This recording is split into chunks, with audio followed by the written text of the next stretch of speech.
दरम्यान 29 मे रोजी आपण जरांगेंची भेट घेणार आहे अशी प्रतिक्रिया प्रसाद लाड यांनी दिली। आणि सन्माननीय विखे पाटील साहेब, सन्माननीय एकनाथरावजी शिंदे, सन्माननीय उदयजी सामंत यांच्याशी देखील या विषयावर चर्चा झाली आणि मला वाटतं की त्यातून निश्चितपणे जे अपेक्षित उत्तर आहे ते जरांगे पाटील साहेबांना मिळेल।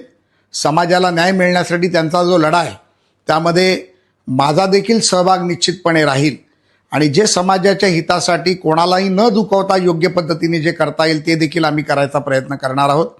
कुठल्याही समाजाला यामध्ये नुकसान होणार नाही याचा देखील आमचा प्रयत्न राहणार आहे।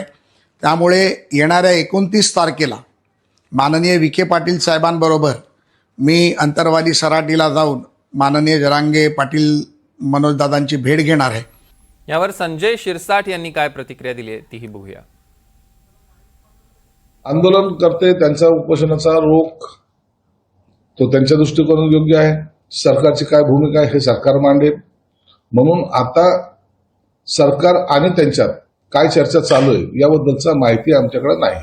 दरम्यान मराठा आरक्षणाबाबत सरकारची भूमिका सकारात्मक आहे। मनोज जरांगेंना आंदोलनाची वेळ येणार नाही अशी भूमिका उदय सामंत यांनी घेतली आहे। माझी आणि त्यांची भेट 1 महिन्यापूर्वी झाली होती। त्याच्यानंतर महाराष्ट्र शासनाच्या वतीनं आपल्या सगळ्यांना जी माहिती आहे की प्रसाद लाड साहेब तिथं त्यांना भेटायला गेलेले होते आणि त्याच्यानंतर ते विखे पाटील साहेबांशी चर्चा करणार होते, कारण विखे पाटील साहेब त्या समितीचे अध्यक्ष आहेत, मी देखील त्या समितीचा सदस्य आहे। पण मराठा समाजाला न्याय देण्याची भूमिका ही महायुतीच्या सरकारची एकनाथ शिंदे साहेब मुख्यमंत्री असल्यापासूनची आहे।